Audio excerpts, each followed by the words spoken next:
My name is Eckhard, the German butcher or the professional home sausage maker, and I'm a very active whitetail hunter. Today I want to make my favorite sausage. It's Schinkenwurstchen. That's a fresh means not cooked Mettwurst, pork sausage, and we eat it normally raw. You will see later. I developed this recipe probably 40-45 years ago. As you know, there comes curing salt. I have mine pre-mixed. I always mix my curing salt in a bigger amount, so I don't have to figure out how much this, how much this. When I use curing salt, I take curing salt, I don't have to figure out how much of this, how much of this. So I have my spices already weighed. I normally go in on almost any sausage, 10 grams per pound salt. And this came curing salt. I want to put in the container so you can mix it. 2 grams pepper. 10 and 2, that's almost for almost anything. Then I use accent. You don't have to use accent or glutamate. If you don't want it, don't put it in. Then I have 1 gram per pound caraway seed. This is fennel, that's lighter. The same amount of fennel. So we have fennel and caraway seed. And 5 gram mustard seed, 5 gram per pound. So I have here 10 pounds, so it's everything's times 10. And then I mix it nice. And then I put it in a bowl on top of the meat and mix it. As you've seen, I don't use any water to mix spices. We never did that before. Why should I do it now? Now I brought my big meat grinder out, and I want to grind the meat too. I have a 5mm blade in front of it, and I grind it only once first.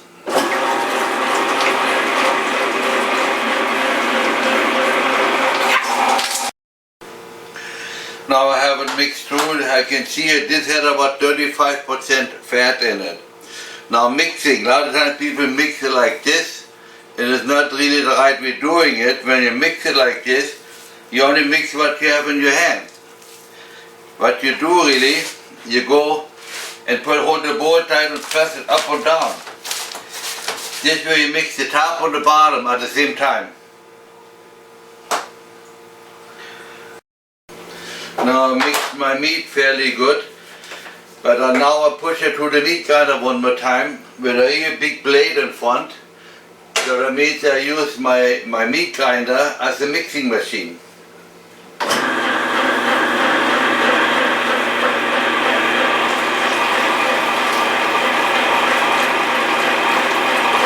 I do this now for a long time. I heard it somewhere once, and it really works good.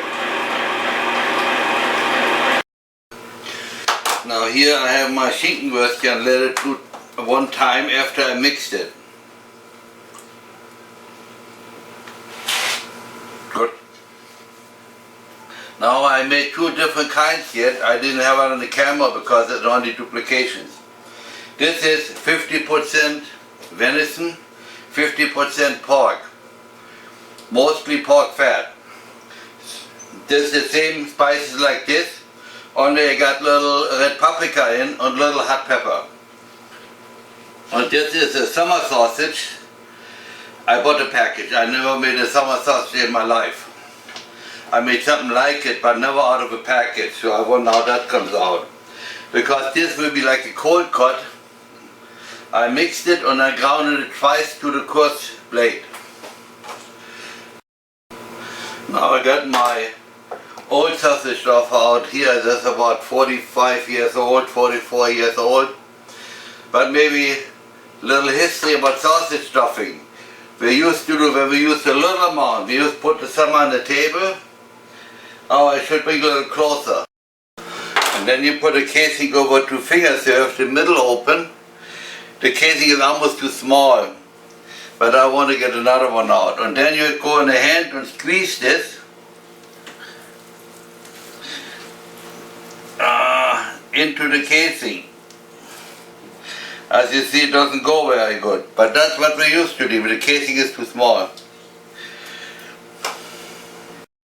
Then came this, you have a little funnel, you put a casing over it, and you put sausage in there. We used it most of the time only to put the leftover from the sausage stuffer in the casing. That's what we use that for. But that's the way it would work. Then you get the sausage in there, like this. After that, probably the sausage stuffing tube and the meat grinder came next, which I never used in my life. We always had a sausage stuffer. In the butcher shops, we always had big ones that were electric or manual, and then we had little ones like this. And I used this one for 40 some years. Now today I use Seitlinge. Seitlinge means sheep casings. You gotta find the opening here. It's very simple if you know how, it goes very fast. You also can get gray hairs. Now if it doesn't go on good, this casing is pretty thin, almost too thin for this tube. So you go and bring a little meat coming forward, then it slides better on. Then you have a kind of a guideline for the casing.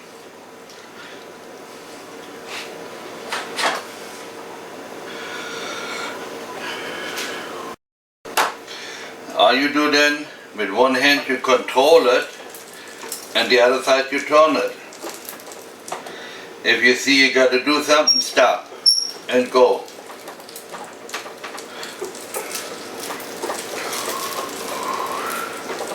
That's a matter of feelings or experience, one or the other.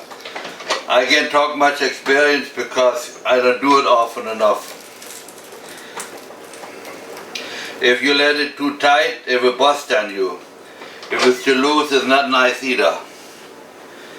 And then you make a knot in it, and that little bit goes in your mouth. Now I want to tie some up, make sausage out of it. You go the length you want, 1, 2, and then just turn it once, maybe twice, if it's tight. If it's loose, you can go more. Like this. Since we eat it for ourselves, we don't care if they're a little bigger or a little smaller. But in other words, the company gets the small ones.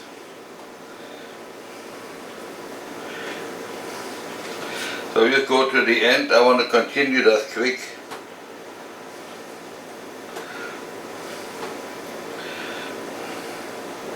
I'll make 3 out of it. So and then comes the big thing. If it's now one hanging down, you go overlay this and turn it once. That means you have a nut in there, will never open up. Then you hang them like this on the stick and separate them. They should not touch each other.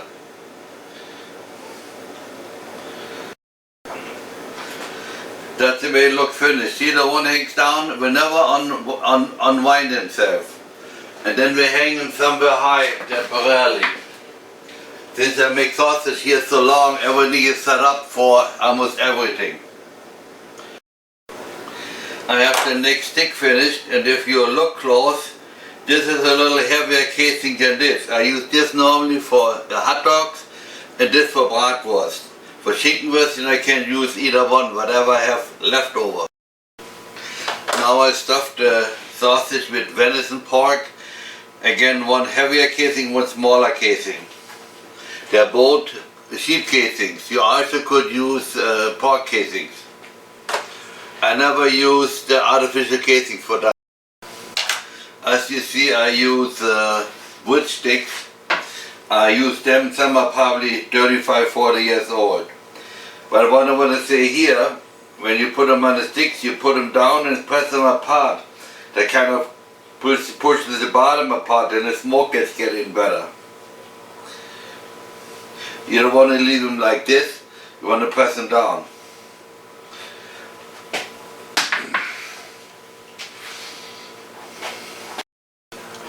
Now I have the summer sausage in a sausage stuffer, and I'm using really small casing from Europe, actually from Germany. I bought them a long time ago. I have to get rid of them. And you stuff them pretty tight. You just hold it like this. Put it over the tight twine and make 2 nuts in it. What I have here, I have a hook over the edge and have a sausage twine attached to it, and just tie one down at a time on here. One more time. I'm going to show how I tie it down.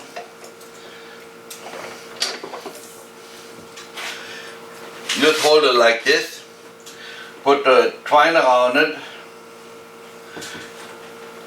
pull it tight. Then you bend this over the end and do one more nut over it. And the rest goes in your mouth.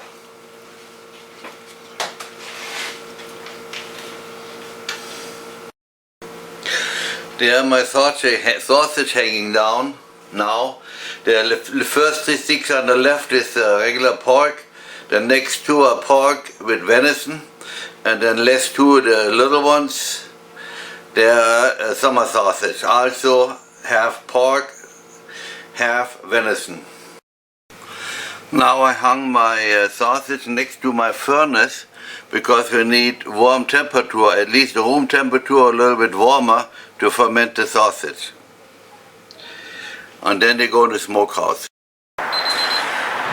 Now I have my Schinkenwürstchen, or the Mettwurst sausage, in this cold smoke. They hang in there probably for 24 hours. I want to show how I do this on the bottom. There's no heat generator. There's only sawdust.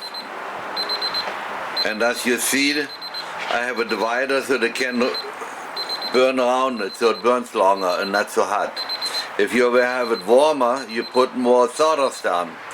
If you want to make it cooler in the summertime, you sprinkle a little water on it. And that's all you can do. There's no heat generator that tells you how warm it's supposed to be. It's supposed to be less than 70 degrees. Now it's cool outside, I don't worry about it. In the summertime you have to watch out. My summer sausage I finished in a hot smokehouse, and they came out pretty good.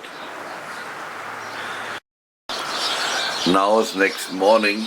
I had my Schinkenwürstchen hanging overnight in the smokehouse, and it's still smoking. The only difference was I laid a piece of wood above, so we get more heat in the smaller area. Now I put a piece of wood in there so you can see what I was talking about. The smoke is still burning, as you see, but the sausage is done. Now I'm back in my sausage kitchen or basement. Now comes the time to taste the sausage I made. Number 1 is my regular Schinkenwürstchen. I don't have to taste it. I know it's good. Now this one has a little different flavor in. It's different spices, as you saw it earlier. And it looks good.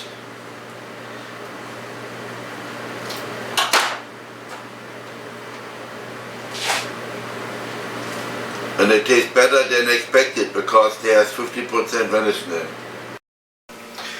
Now I cut up my summer sausage, and it looks very good. I don't know if you can see it on the camera. It's a good mixture. It's 50% pork, 50% venison, and the pork is about 50% lean and 50% fat. I tasted it already, and I can eat it. I even enjoy it. It is better than I expected. Much better flavor than any other summer sausage I tried from other people, because they put less pork meat in there. Now since I call myself an expert in that, I don't only look for the looks, for the flavor. I look for the texture. Now if you take a piece like this and break it, it holds pretty good. But if I take it in my mouth, the tail falls apart. And I don't like it that much. Next time I'm going to try the process, do a little bit different. The flavor in the summer sausage is very good. Now I want to short explain what kind of sausage it really is, because this sausage most people never seen before. I learned this probably in 2000, no not 2000, in 1961 when I worked somewhere by butcher. We made that every second day. The big thing was it got to be fresh. It's eaten different ways. I eat it raw like this. I like it when they're soft like this. This is just perfect. But if you like it a little harder, let it hang a little bit outside.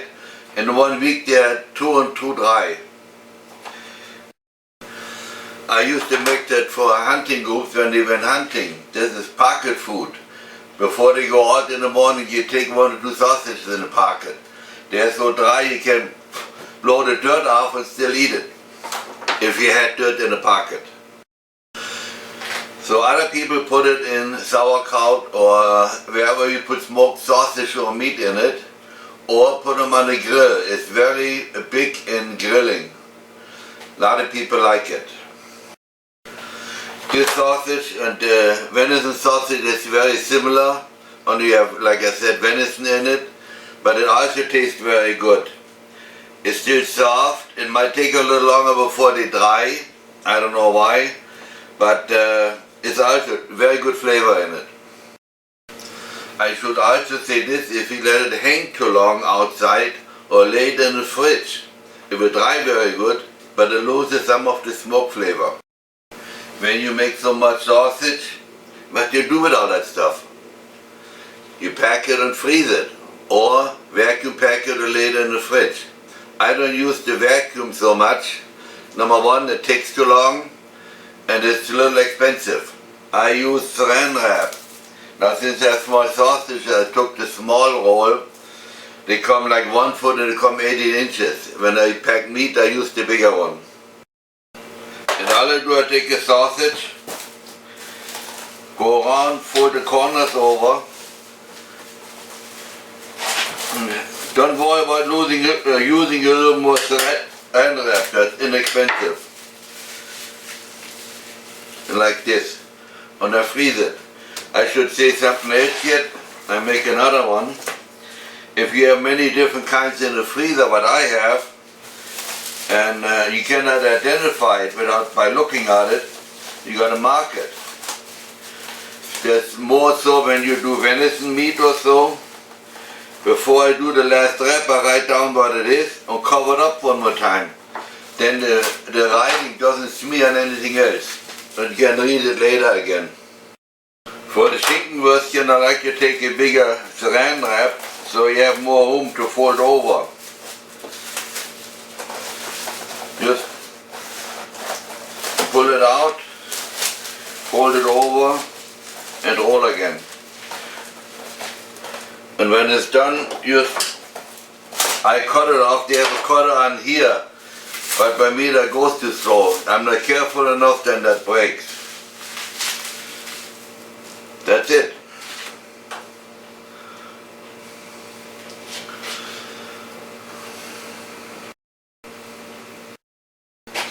Now I come to the end of this movie, so I would say guten Appetit, and as a hunter you say Weidmannsheil. Now I want to add something what every sausage maker should know. In America you learn you never eat raw pork. Now this ham, or when you make other sausages that you don't cook, what about not eating raw meat? I really should have said raw pork, because of trichinosis. When you make anything out of pork meat, it could be raw ham or any sausage that you cannot cook, you got to treat it different. You must freeze it. Freezing kills trichinosis. Now I have a little numbers in front of me. I go up and down. The first line up and down is the temperature, 5 degrees, 10 minus, 20 minus. The next one is when the meat is 1 to 6 inches thick. That long you gotta leave it in by 20, 10 or 6 days. The next line is for meat that is up to 27 inch thick. It shows how long it gotta stay in. As a home sausage maker, you don't have a freezer that goes to 10 below or 20 below. So you most likely go 0 or 5 degrees. Then you gotta take the top 2 lines for the meat. Then you can eat it raw. Any hot salami you buy in America that's made from pork is made from previously frozen meat. When I started making homemade sausage only for myself, I didn't worry about that. But once I gave it to other people, I want to be sure it's safe. Trichinosis hasn't been found here for so long, that's why it is not tested for it anymore. For example, in Europe, they still test the pigs, but they never find anything. What is trichinosis? Much as I remember, it's been so long time ago, but trichinosis is a real small worm that goes into the muscles. And in the muscles that have been used the most, that's where they like to go in. I was a butcher in Germany for 11 years. We never had a case where this was found, or I never heard of a case where it was found. Trichinosis is not killed by curing, but you can make the sausage and freeze it then. You still freeze it, so it's still safe sausage after it. All I can say now, safe sausage making. I hope you enjoy it.